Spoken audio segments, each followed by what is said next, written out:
This is the Comics Alternative Interviews, a conversation with Charles Soule. Countdown for blast off. X minus 5, 4, 3, 2, X minus 1, fire.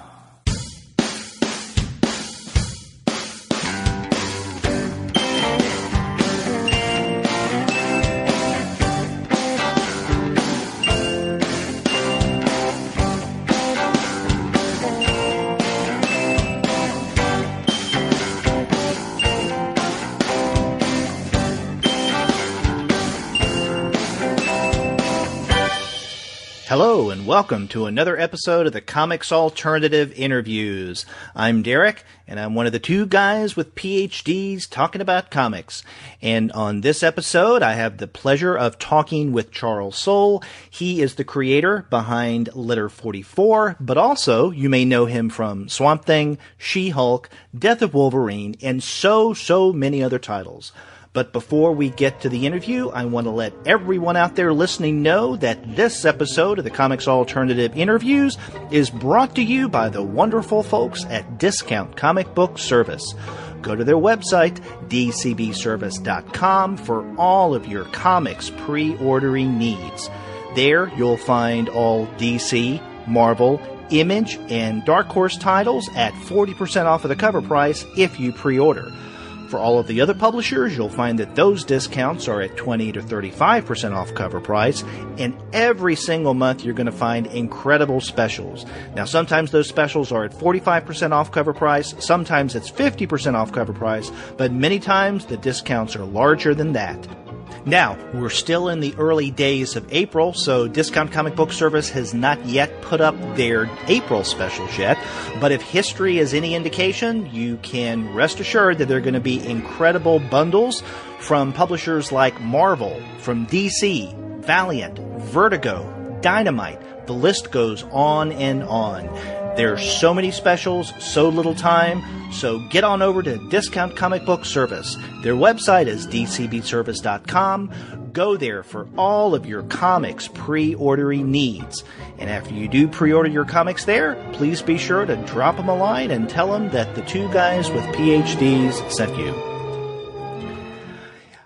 So I had a really nice conversation with Charles Soule, and he is a creator whose talents are all over the place. He does a lot of work with the big two, with DC and Marvel, but he also does quite a bit of creator-owned writing, and that's specifically what I wanted to talk with him about today. We talk a little bit about Strange Attractors, which came out a couple of years ago from Archaea, but I really wanted to discuss with him his current ongoing series from Oni, and that is Letter 44. He had a lot of really good things to say about that, so without further ado, let's get to that conversation.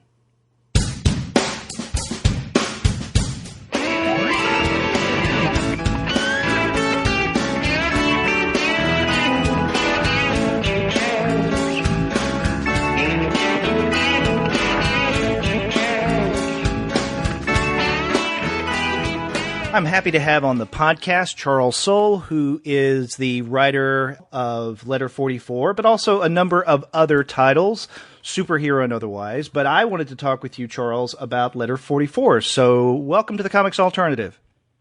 Thank you so much for having me. I'm looking forward to talking about Letter 44. Well, let's start with its genesis. Where did you get the idea for Letter 44? Sure. Well, Letter 44 is a story that really has two stories in it. One story is about a U.S. president who takes office. He's just been elected, and he gets a letter from the previous president, that secret letter that is on the Oval Office desk when he goes in for the first day, and it basically tells him, surprise, we found aliens in the asteroid belt 7 years ago and didn't tell anybody about it. So one story follows this president as he's realizing that all of his campaign promises, all the things he hoped to do as the president, he really can't do them anymore because his administration is going to be completely overshadowed by this, in the same way that the previous administration was. So that's sort of one story, and then the other story is about a manned mission that is sent up to the asteroid belt to see what's there. It's a real world science thing. It's very kind of NASA technology based, and so it's very as real as I could make it with my non-NASA engineer background. So what I tell people it shows is that it's kind of like, House of Cards meets 2001 meets West Wing meets Alien, and that usually tends to move a couple of books. So, but as far as the genesis of the idea, which is the question you actually asked instead of will you pitch your book,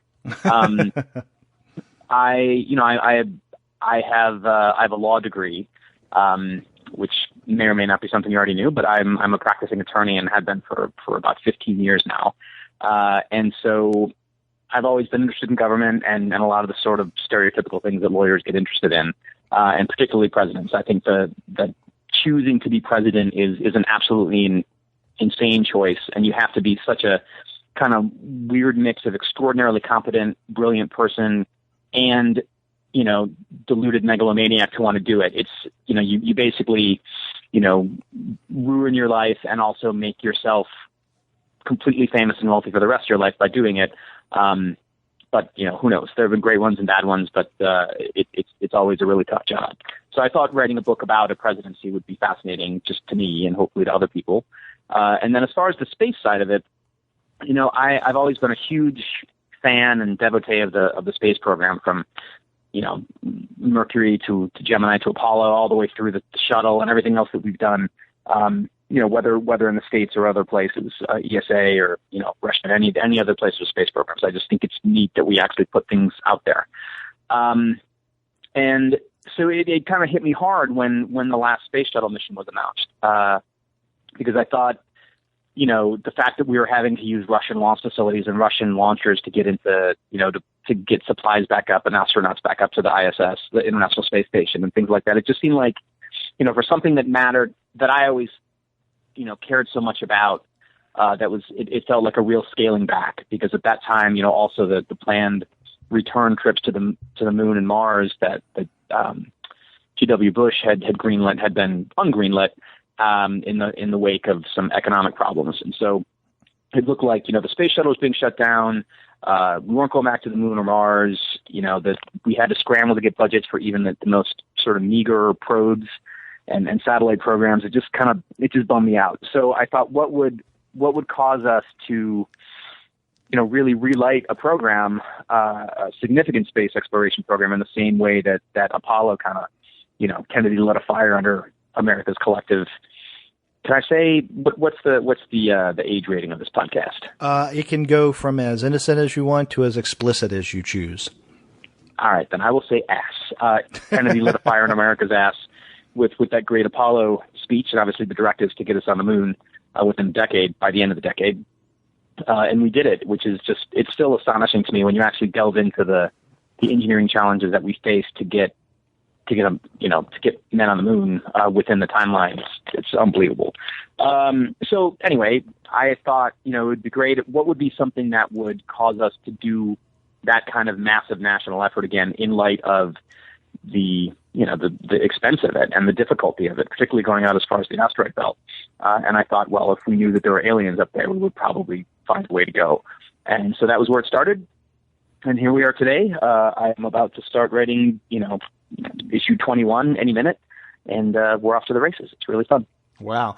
Now, you mentioned earlier that, that one of the stories deals with this, expedition out to the asteroid belt to actually see what's going on with this alien, or at least alien to our solar system, presence there. And you mentioned your lack of awareness when it comes to, NASA or astronauts. So, I mean, in preparing for Letter 44, what kind of research, what kind of investigations have you done in order to, I guess, get up to snuff when it comes to astronaut lingo or the logistics of actually traveling out that far? Well, I should say that I am not what I'm not is a NASA engineer, but I would say at this point I'm kind of one of those NASA layman experts, or at least I try to think that I am. I do as much as I can to a NASA stay up enthusiast, on that sort of stuff. Yes, a severe NASA enthusiast, a NASA addict, might even say. Okay. I mean, I'm looking right now at my fanboy. bookshelf. Sure, fanboy. That's another good way to put it. But I am, I'm looking at my bookshelf right now, which has, one whole shelf is research books for this project, between both the presidential side and the NASA side. I've read many books from astronauts, sort of first-person accounts, to technical stuff about mining the asteroid belt, to just any number of things. I've got a history of the Apollo program, just lots and lots of things that help me to understand what happened. I've been to Kennedy a bunch of times. I've actually been very fortunate to visit, like, sort of as a guest of NASA a couple times at this point. One of the things that's been really nice that's happened is that as Letter 44 has become known in the world, basically, people reach out sometimes, and just as you guys did, to ask me to speak on this program. But I was at a signing in Florida, in Orlando, and one of the guys in line turned out to be a NASA engineer, and he invited me to go out. Wow. So I've been to Kennedy. I've kind of been behind the scenes. He invited me to the Orion launch last December, so I was there for that. Again, this is like, I got to see a whole bunch of stuff that people don't get to see. So it was, at this point, I've really been lucky. I have an astronomer, like a pretty sophisticated astronomer guy, who helps to vet some of the things in the book.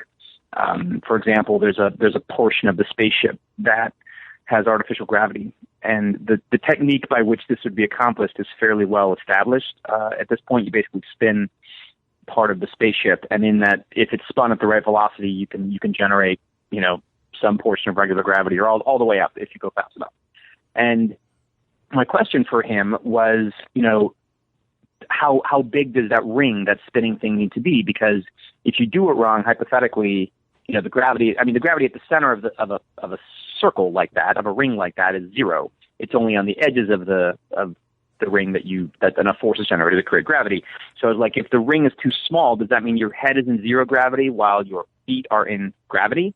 I just didn't know the answer. But I mean, it seems like one of those questions that you would never think of unless you're writing a book like this. But what I wanted to know was how big the ring needed to be to sort of equalize gravity over basically the height of a normal human.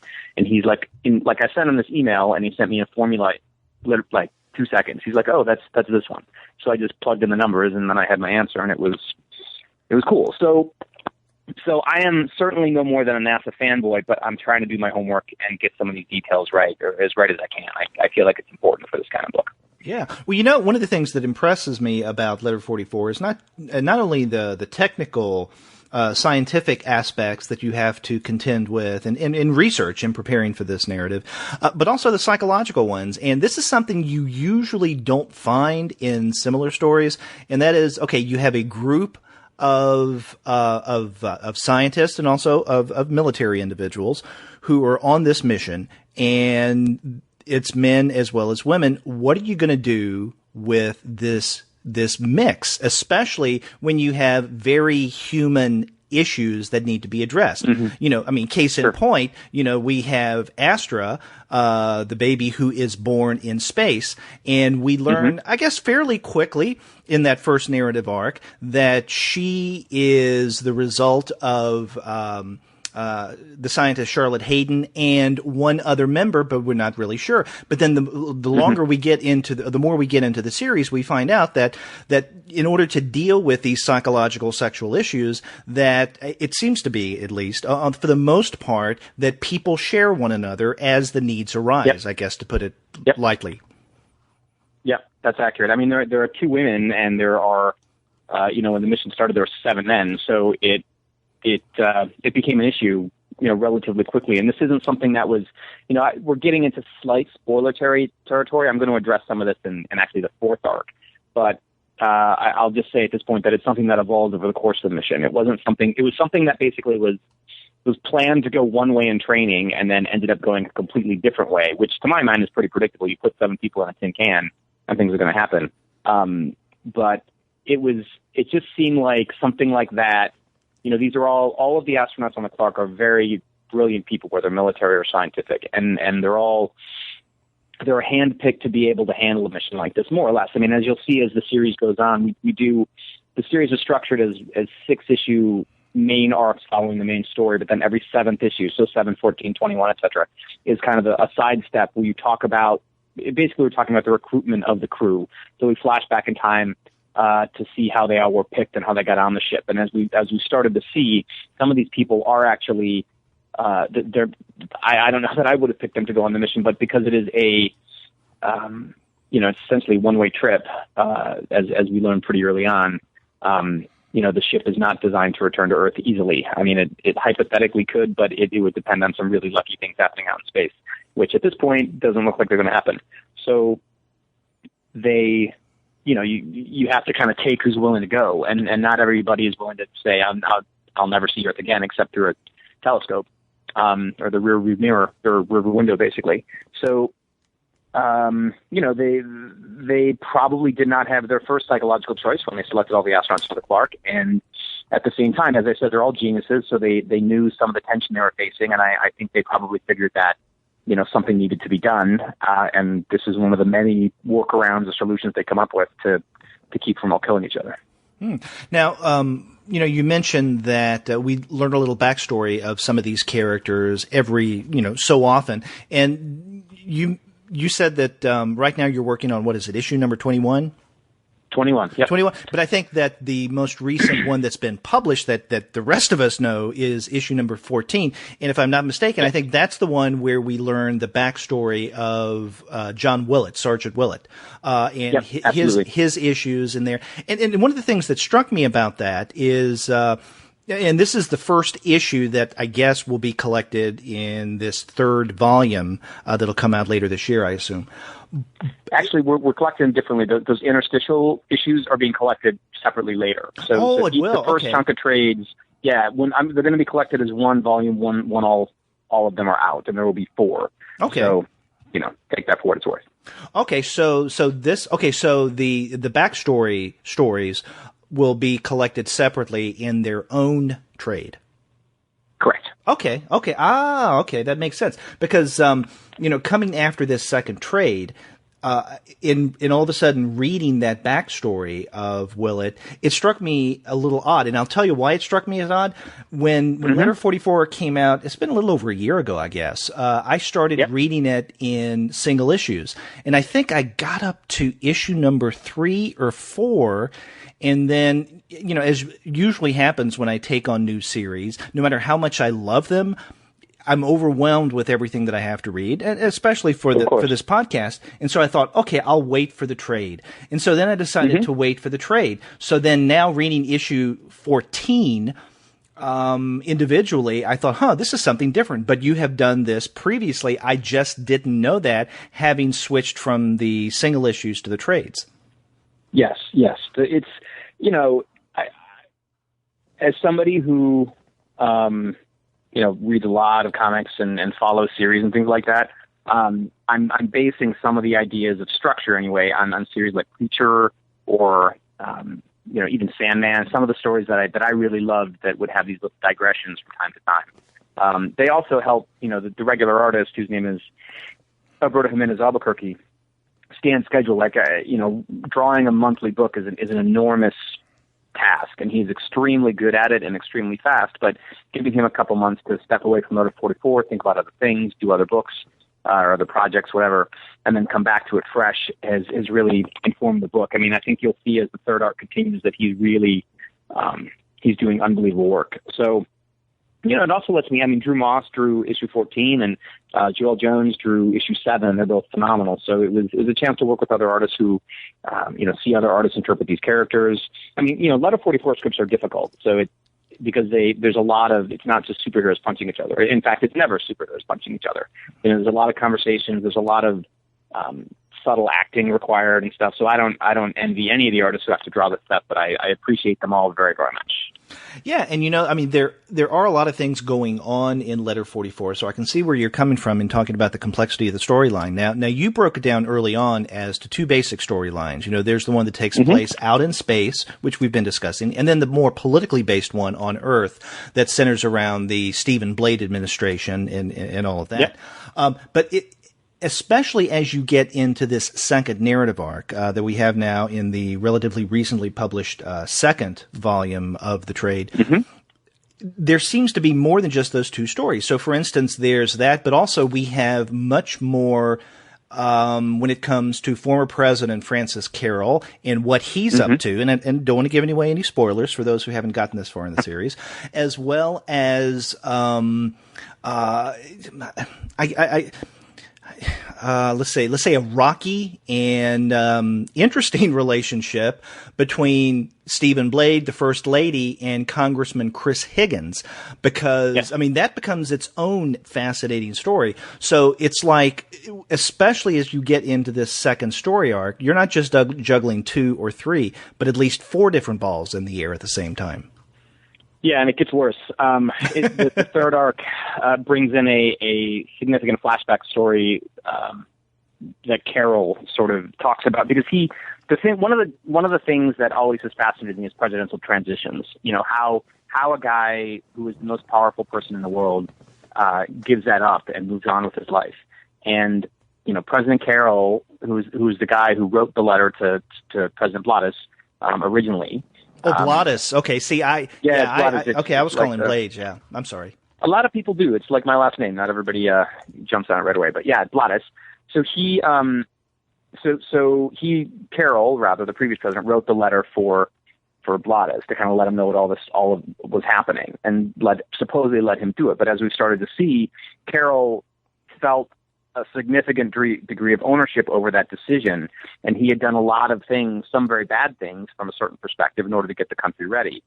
For example, as you see very early on in the story in issue 1, you know, he in the fictional Letter 44 universe, he started the Iraq and Afghani wars on purpose to allow us to have as many, you know, trained combat veterans, as well as you know, have a gigantic sort of defense R&D budget that he could funnel all these black projects into, to make sure we had all kinds of crazy super weapons to deploy. Because his expectation was that the aliens would come down here. And so since he's done so much to get the country ready, he's having a very difficult time letting go. And he thinks he should be the leader who is continuing to run things, more or less. I mean, it's, you know, some of that's a little oversimplifying his motivations, but, you know, you could see, you know, with someone in that position, how they might feel like it was almost crucial for them to continue running things, whether the Constitution allowed them to do it or not. And I thought that was I think presidents feel that way anyway. And to put something with this magnitude on top of that original perfectly natural feeling, I think it gives you a very compelling character. Yeah. Now, you know, you mentioned early on that, you know, you brought your interest and your professional work in law to the creation of Letter 44. And I definitely was going to ask you, where does your law degree come into your comics world, let's say? But it definitely was one of the bases for the creation of 44, the premise. Yeah. I mean, it's just one of those things that, you know, as part of your law school training, you study the Constitution, and that is a very tiny sidestep to, you know, presidential executive law or whatever, executive branch law. And you know, it's something that comes up, and it grabbed me right away, the way that, you know, the Constitution is the absolute direct source of, you know, the things the president is empowered to do and the things that Congress is empowered to do and all of it. And so, you know, the president is designed to be a, you know, limited power with checks and balances between the Supreme Court and Congress, the legislative branch. But what's happened over the 40 some administrations we've had, I guess 45 now, 44, is that the powers of all of the branches have been kind of redefined by different types of executive orders, different legislation, you know, so that the president has become, he certainly is not the most powerful person in the world, but you can see, you know, Obama or Bush or other people will take actions without congressional approval. They will take actions that, you know, at some point the Supreme Court may or may not allow them to happen, but until the Supreme Court makes that ruling, they sort of do happen. Like, so presidents can kind of execute things by fiat almost, which is a really, you know, that's not the way it's really supposed to work, but it's kind of evolved to work that way. And I don't necessarily think it's a bad thing, because Congress has developed all of its own strategies to, you know, put log jams into the government and make everything difficult. So, you know, again, this is something I can talk about a lot. I just think, I think government, the U.S. government, and government of any type is interesting, but the United States government is particularly interesting because that's what, you know, that's where I live. So I don't know. I mean, there's a lot I could go on for a while about that, but I bet people want to hear more about aliens than they do about, executive order, whatever. Yeah, well, there is something really alien about the former president Carroll, because, I mean, he is definitely a Machiavellian character, and there's some kind of disturbing, really twisted logic to the decisions that he makes. And it's like the more I read about him, the more I'm disgusted by him, but at the same time, the more I can almost not empathize, but at least see where he was going. Not that I necessarily like that. Now, in light of that, I'm just wondering how difficult was the temptation to anchor the more earthbound part of Letter 44 in our actual recent history with George W. Bush and all that. Well, you'll see that. I mean, I'm sure it was it was done at the very beginning to be obvious that that Carroll was sort of a Bush analog and Bladas was sort of an Obama analog, and part of that was to kind of lead people down the path a little bit, like anchor it in kind of something that people are familiar with, and then go off in very different, more extreme directions. Let the plot kind of play itself out. But I still do some of that. I mean, as you continue to read it, I think I put it in, I think it's in volume 2, so you've read it already. So there's a bit where Obama cancels the Moon and Mars missions. Like those are on the books and he cancels them.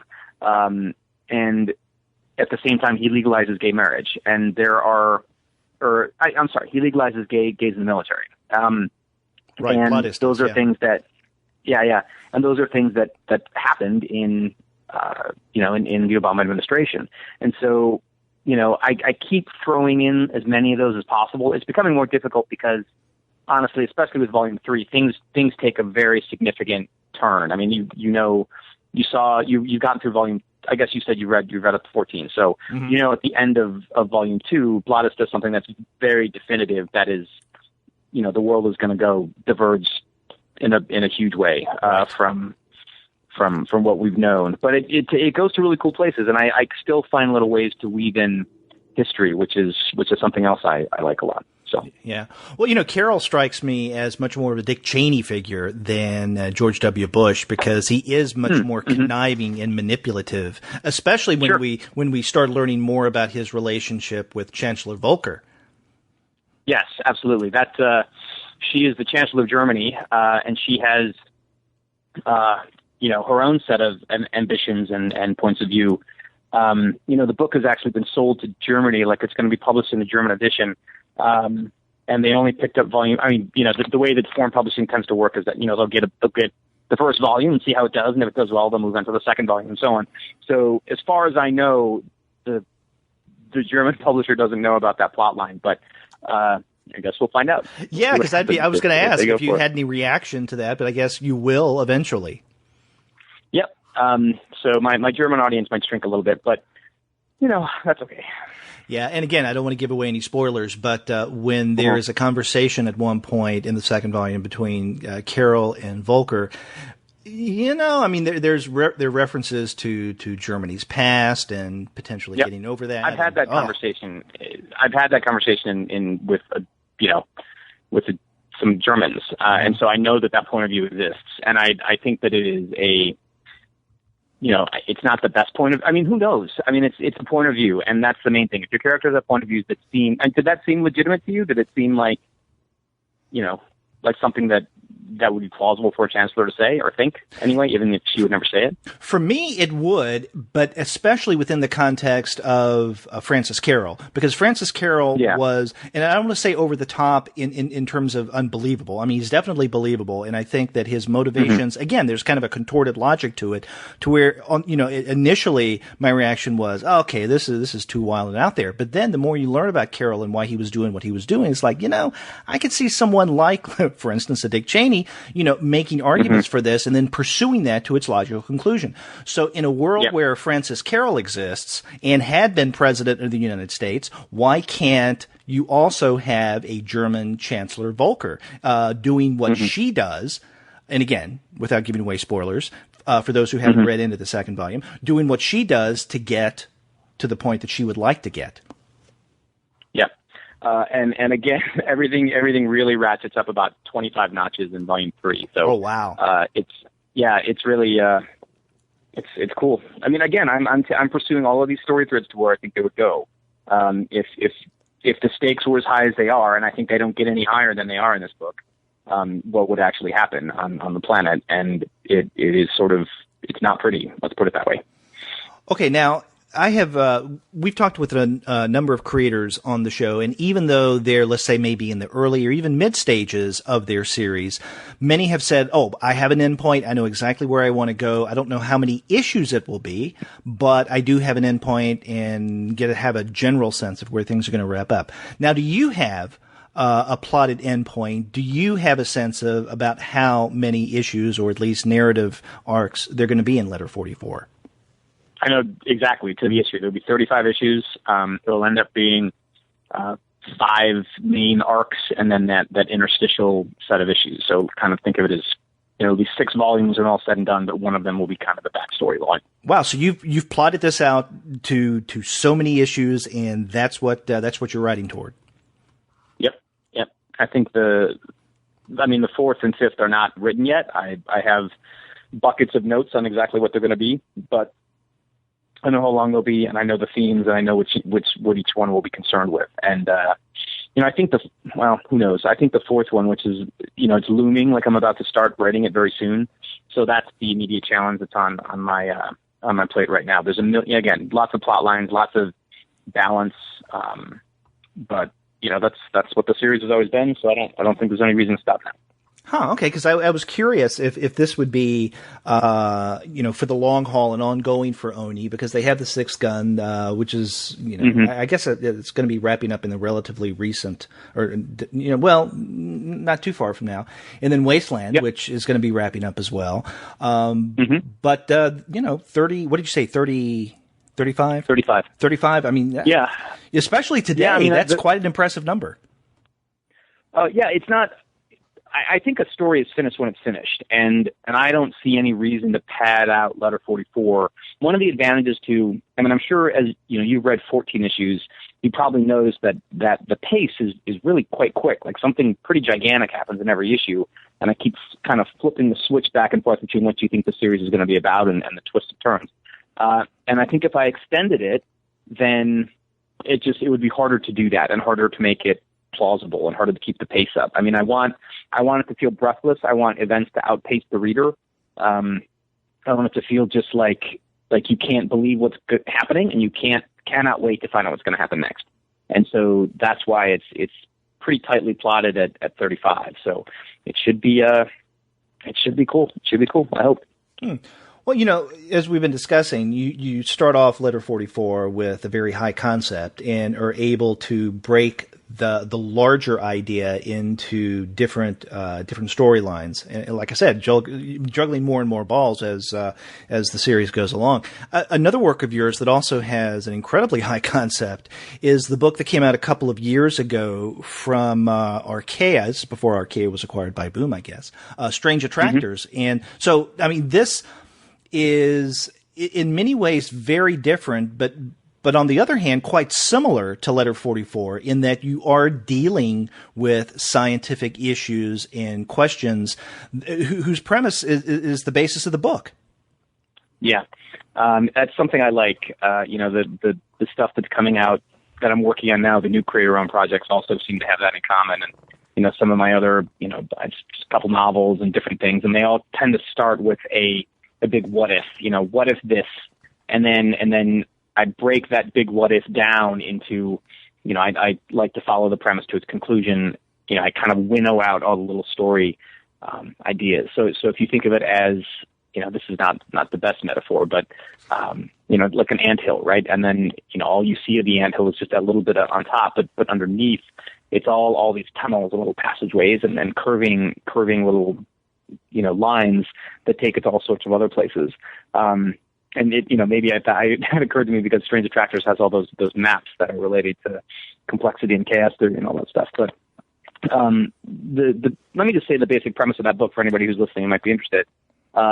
Essentially, you have two geniuses. You have a young one and an old one, and they both study New York City, and they're both fascinated by it, and they both love it for different reasons.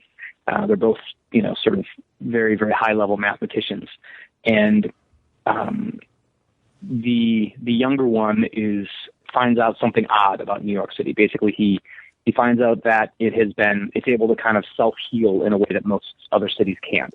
And the specific example he uses is 9/11 versus Katrina, and how New York was sort of up and running again relatively quickly, relatively speaking, of course, after 9/11, whereas Katrina was, shut New Orleans down for, some would say it's still kind of shut down, but New York somehow managed to get itself back on its feet much more quicker than other cities that suffer similar disasters.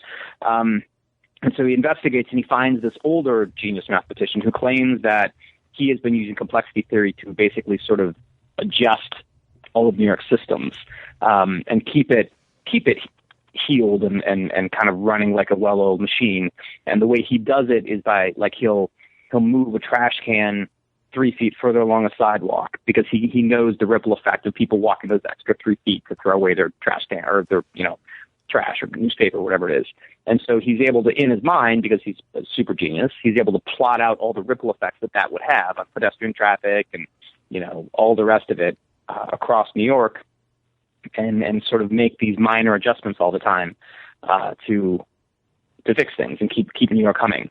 And so the plot spins out as this older genius who is very old and sickly and is close to dying realizes that the city is about to sort of be destroyed by this gigantic catastrophe. And he needs to do a major adjustment, which has many, many moving parts and many, many changes that all need to be done very quickly and all at once. And so he needs someone to do it for him because he's too old to do it himself. And so he finds this younger guy and almost takes him on as an apprentice. The apprentice thinks that the older guy's crazy, but, they strike up a relationship and things happen. So it's really about them building that machine out of the city and what happens once the machine is quote unquote turned on. There you go. So that's kind of the long version of the premise of Strange Attractors. But and in your relationship between the younger genius and the older mentor, don't you make a couple of references to Karate Kid? Oh, sure. Yeah, in that, yeah, because the older guy teaches the younger guy how to do all this manipulation stuff through, things that the younger guy thinks are nonsense, like moving the trash can or buying up all the Diet Coke in the bodega and dumping it in the trash or, throwing a can of paint outside Grand Central Station so nobody can go on a particular entrance or just random things that don't seem to make any sense until the light goes on and he's like, oh, now I get it. Yeah, his version of wax on, wax off. Absolutely. Yeah. Now, what kind of research did you do, let's say, concerning complexity analysis, complexity theory, to prepare for Strange Attractors? Or was this something that you already were a fanboy of as well? This was something I've always thought was fascinating, but I didn't. I mean, the earliest version of this idea, the seed of this idea, was when I was looking at newspaper boxes on a corner. I don't know, where are you based? I'm in the Dallas, Texas area. Dallas. Okay, so big city. So I would guess there are a number of newspapers there, and there would be newspaper boxes on the corner, and each would have a different color, right? Mm-hmm.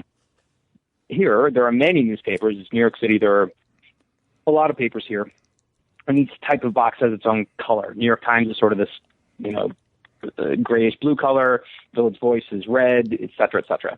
And so I was thinking, I looked at them on the corner, all lined up, chained together. And I was like, what if those were rearranged? What if someone came along in the middle of the night with a bolt cutters and rearranged them in a different order, and then chained them back up again? And then someone else came along the next day and was able to recognize those as a code of some kind, and then acted in some way based on the rearrangement of the newspaper boxes, something nobody really pays attention to. And that idea evolved into making tiny changes that have big effects, which is the premise of complexity theory. A small input makes a large output when it's done in a complex or chaotic system. And when you start thinking about the things that are complex systems, whether it's a hurricane or like a weather system or a city, it was kind of right there. I mean, the speech that's at the beginning of the book where there's a man who, another scientist who's talking about the way that Manhattan sort of shouldn't work as a system because we don't understand how, there are in this city, there are hundreds of different streets, if not thousands, and on those streets are thousands and thousands of shops, and some of those are little corner markets, and those corner markets have, they might have fresh produce or fresh bread or milk or eggs or any of those things that are perishables, but they still somehow have them, where every day they're getting the deliveries, everything works. Well, at the same time, like if I wanted to go from my office in Brooklyn to the Upper West Side of Manhattan, it's very difficult to predict how long that would take me unless I was taking the subway. But even then, sometimes it gets screwed up. So, because New York is not a predictable place, it's not a predictable system, really. But yet somehow it works to supply all those bodegas with fresh milk and fresh eggs and things like that. So there's a contradiction there between something that shouldn't work and then something that somehow manages to work. And I think it's fascinating when you look at some of these systems in that way. And I thought that maybe there was a story there. And so I guess one of the things I like to do is take stuff that's kind of dry, if you think about it, not in a dramatic way, complexity theory or food deliveries or whatever, and then figure out a way to turn them into a story that's interesting. And hopefully I did that with both Letter 44 and Strange Attractors. Now, what kind of reader reaction did you get from, let's say, Strange Attractors when it comes to more mathematically based or scientifically based experts? I heard from some. The overall response was, I'm glad someone's writing about this. I'm glad someone is taking these concepts and doing interesting things with them. The minority voice was, you got everything wrong. This is not how things work, which I feel like I own up to in the book and in some of the bonus material. Like it was clearly an adaptation of some of these ideas in a way that's focused on drama more than reality. And the truth is, it's not impossible that the concepts described in the book could work. What is the reach is that any human brain could do that kind of analysis, particularly in the way that it's depicted in the book. You would have to be, 100 Stephen Hawkings or, Einsteins, whatever you want to say, to actually be able to do it the way they do it. But on the other hand, it's fun. It's fun to think that this could be done. And, maybe you couldn't do it on something the level of Manhattan unless you've been practicing it for 30 years, as the older genius has been. But maybe you could do it in, say, a nightclub or a bodega, or a very small version of this system.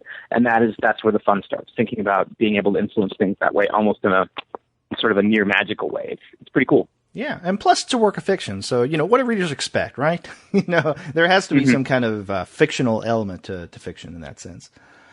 Yeah, I think so. Yeah. Now, one question I have, I had a hunch that your protagonist, Heller Wilson, was there any reason behind the name Heller? For instance, might it have been linked to Joseph Heller?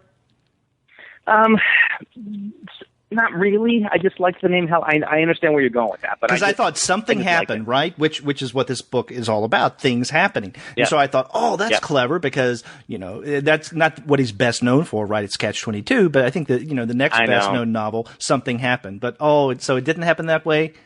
He wasn't linked to Joseph. I wish I were that clever, but in this case, no. I've started doing that. Like all the names in Letter 44 have meaning that's sort of similar to that idea, but Strange Attractors, unfortunately, does not. So, another question I have for you now, obviously the focus of the Comics Alternative, as I was describing to you when we invited you to be on the show, we're not really doing much of anything with mainstream superheroes. There's nothing wrong with the superhero genre. It's just that about every other podcast focuses almost exclusively, if not exclusively, on superheroes, and we just wanted to do something different. But I'm curious, you do a lot of work with the big two, and especially with the superheroes. And so I'm curious about, as a writer, your sense of the differences between working with the big two, specifically the superhero genre, and your creator-owned stuff like Letter 44. It's a different set of muscles, kind of. I mean, it's the same. It's all storytelling. I think that that's really the important thing to remember. I don't think that, you can tell an incredibly deep story with superheroes just as you can tell something vapid and less interesting that's a creator-owned book. And obviously the opposite is true as well. So it's about telling great stories no matter which, what genre you're working in. And also, I think superheroes are very flexible. Like I wrote a long run on a book called Swamp Thing that is, has some very, very horror focused moments. Mm-hmm. It's a very creepy book in a lot of ways. And then you have a book like She-Hulk, which I just wrapped up a run on, that, excuse me, that is almost a light kind of legal drama, like a superhero, Ally McBeal or something like that. That's kind of a coming out a little lightly what it actually is. But, like the fact that I was able to write both of those books and they're both considered superhero books is, I think, speaks to the breadth of that genre. It's, you're working with corporate characters in Marvel and DC work, or any licensed work really, and, or corporate owned work for hire. And so there's things that are harder to pull off as far as, dramatic story twists. Some of these characters are very, they're resistant to change because change, they've been successful in one incarnation for, in some cases, 75 years. Superman or Batman are good examples, right? Like there are writers who will, and sometimes to great effect, they will mix things up a little bit and change things, but inevitably they snap back. They're like rubber bands, right? You stretch them, but it's very rare that whatever configuration you pull that rubber band into, that it ends up sticking and staying in that shape.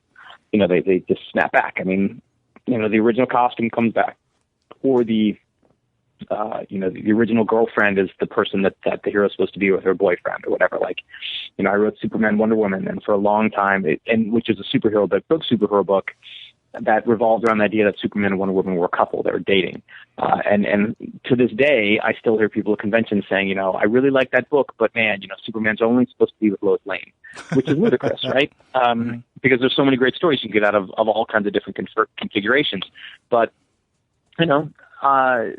it's really just about, kind of what you're used to. Superheroes are fantastic. I have a really good time writing the big bombastic moments. I wrote a huge one today. And you can get a lot of emotion into it, which is nice, but it's, it's just a different set of challenges. You can't always make the best dramatic choice, because making the best dramatic choice would be like, killing off a superhero or something like that. So, but once that's off the table, your mind is forced to be more creative and find a way to get that same amount of tension, and in another way. And that's something that I think separates the guys who can do the job really well from the ones who just sort of, do the job, is they can find ways to keep the concepts fresh despite the things having been around for, almost 8 decades in some cases. So, it's a challenging job. I love that it gets me exposure in so many different places, because there are people who only read superhero books, and, yet they come up to me at a table at a convention, and they say, well, I really like this or that. I'm like, well, if you like that, you really would like this book. And point them to Letter 44 or Strange Attractors or one of my other creator-owned books. It doesn't always work, but it works often enough. And so it, and every one of those readers, hopefully, if and when they read the book, they get hooked, and then everything just sort of snowballs. Yeah. Now, you just recently wrapped up the Swamp Thing, and who knows what we'll see in terms of the Swamp Thing after Convergence. But for all practical purposes, it's ended now. But I've always seen a Swamp Thing, and I know it has its roots in the regular DC universe, but still, I still tend to think of it as a Vertigo type title, or at least it has that feel, kind of like Constantine. They put John Constantine in the DC universe. I don't think it works near as well as when it's more Vertigo-y, I guess. But I think of the Swamp Thing like that. And did you find that you were able to flex the character Swamp Thing in ways that you couldn't with, let's say, She-Hulk or Wolverine? I've very rarely been given "you can't do this" notes. Like it's rare enough that I can count them on, like half of one hand. So it doesn't. I've been lucky that way. I think. Every once in a while you get, it happens for whatever reason, but it doesn't happen very often, which is great. But I think part of that for me is knowing the book I'm writing, right? So Swamp Thing, I wouldn't do something in She-Hulk that I would do in Swamp Thing. They have very different tones. They're trying to approach different audiences and do different things. Now, that's not to say a She-Hulk story can't be scary and a Swamp Thing story can't be funny, but, you just kind of know what you're writing for and know the kind of book you're writing. I also think there's a level of assurance that you can bring to a script, hopefully, that, if you're going to do something outlandish, you need to be able to explain it and not just say, oh, I just want to do something weird. You have to have a real purpose that's related to the story and the characters for doing it. And, again, maybe it's my legal background, maybe it's just I've been really fortunate, but, usually if I can make a good case for doing something, editors want their writers to tell the stories they want to tell. Because that's where the best stories come. Every editor knows. To a person, like I don't think any editor would ever say they want writers to write stories they don't want to write, because you get crappy stories. And, you can smell the lack of investment and the lack of push. But if I like what I'm writing and I care, that's when I stay up for the extra hour to do the research I need, whether it's for, Wolverine or whether it's for Letter 44, to get a detail or find a reference image or find a concept or get the dialogue right to the extent that I want it to be. So, it's all writing. You just want to write the best story you can. Now, you said that you can count on one hand the number of times you've been told by an editor, no, you can't do this with a character. What is one of those occasions that you can tell us? Well, I can't tell you, unfortunately, because they are all concepts that would have been in books. But there was, let's see if I can actually think of one. There was a bit in, I had have you read the end of the Swamp Thing run up to issue 40? No, I'm really behind in my Swamp Thing. Okay, well there's a section in Swamp Thing related to, I don't even know if I want to, you know what, I'm not even going to say that one. Okay. Let's see. No, it's not. Really, I'm thinking of like two examples, 3 actually, and that's all I got.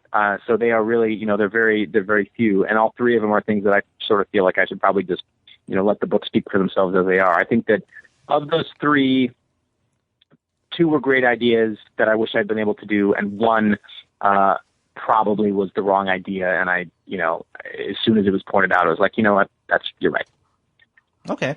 Now, what kind of fanboy reaction did you get last year with Death of Wolverine?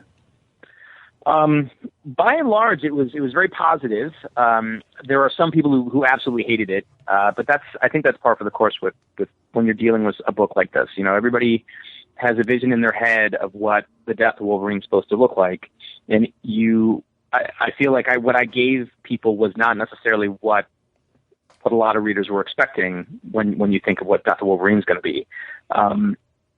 And so some people could not get past that, the fact that it didn't look like what they thought it was going to look like. And then I hear much, much more from people saying how much they really adored it and appreciate it. And I've signed, by orders of magnitude more of that book than I've signed anything else at shows. So I'm very, very proud of that story. I think it's beautiful. I think it's thoughtful. I think it's a fitting tribute to a huge character and a great send-off. And I'm very, very proud of the way that book turned out. Okay, so in terms of your creator-owned work, and right now you're, working on Letter 44, continuing to work on that. What other creator-owned projects are on the horizon that you can tell us? I have several. None are really ready to announce it, unfortunately, because they're either in early stages or, they don't have publishing deals set up or whatever the situation is. But I'm working on 3 fairly seriously right now, with another couple that are in different stages. But one is an idea kind of in the vein of a Letter 44. It's not a political science fiction thing. It's more of a social engineering idea. But it's going to be a wonderful grind to get that one right. But I'm really looking forward to starting writing it in a serious way. Another one's sort of a big action adventure thing that I think is just cool. I love the setting and it's neat. And then there's another one that's more of a long form storytelling thing. Both of these first 2 that I mentioned are kind of short. And then there's another book that if and when it goes, I would expect would be, sort of my next longer form Letter 44 type situation. So, there's a lot in the works. I mean, I would hate to see a situation where I wrap up Letter 44 and I don't have something else created around kind of in the works, but it also takes up a lot of time. I mean, as you mentioned, I'm pretty busy with all the books I'm doing, so I need to make sure that I carve out enough time to do everything. Now, Strange Attraction was originally the series and then a graphic novel from Archaea. Letter 44, Oni. On our last episode, in fact, my colleague and I were looking through the most recent previews catalog, and we were noticing that there are certain creators, and two of which come immediately to mind, and that is Jeff Lemire and Matt Kent, who not only work for the big two, but also have creator-owned stuff, not just with one publisher, but with multiples, like, something with Dark Horse, something with Valiant, something with Image. And we were speculating, what is the decision behind where one property goes? And we have no clue because, we're ignorant of what goes on. And so I'm curious, I mean, is this something that a creator like yourself, a writer, you have a particular publisher in mind? Is it finding the right fit or the best deal? How does that work? There's a million different things that go into it. Not every publisher likes the things you pitch, right? So sometimes you shop a project around until it gets picked up. It's just like a movie studio, like not every film pitch gets picked up immediately from every place.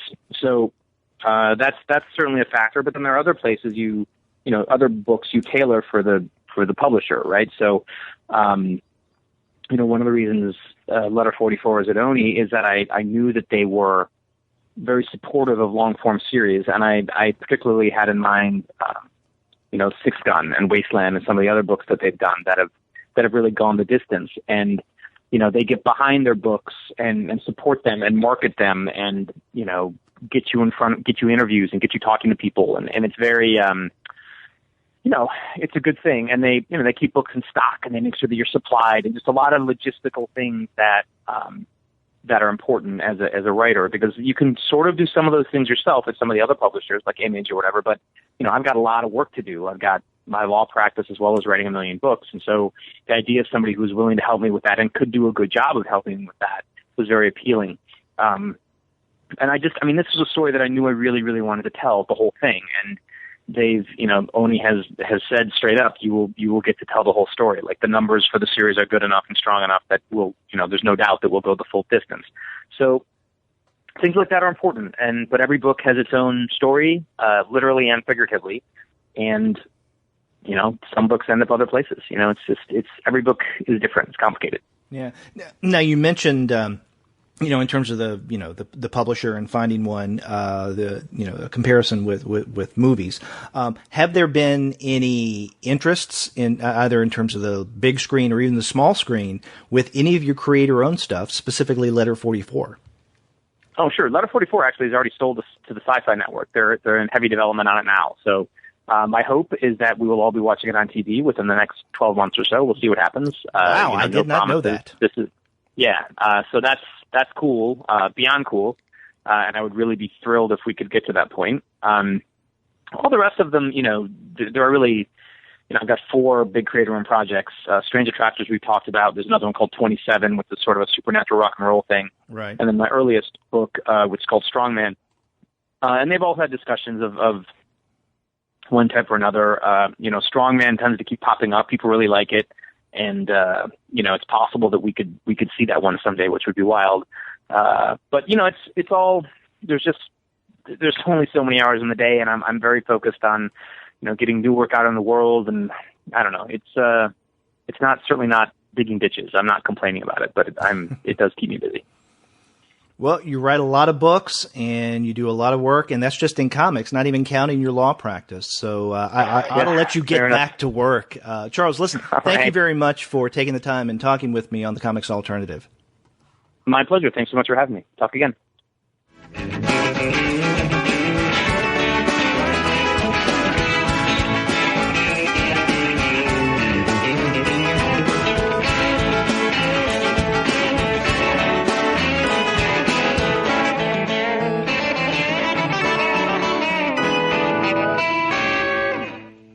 So there you have it, my conversation with Charles Soule. I want to thank Charles for taking the time to talk with me today, and I also want to thank Fred Reckling. Fred is the Director of Publicity at Oni Press, and he is the one that got me in contact with Charles Soule, and he helped to bring this all about. So Fred, thank you for all of the work you have done in helping us put up another incredible interview on the Comics Alternative.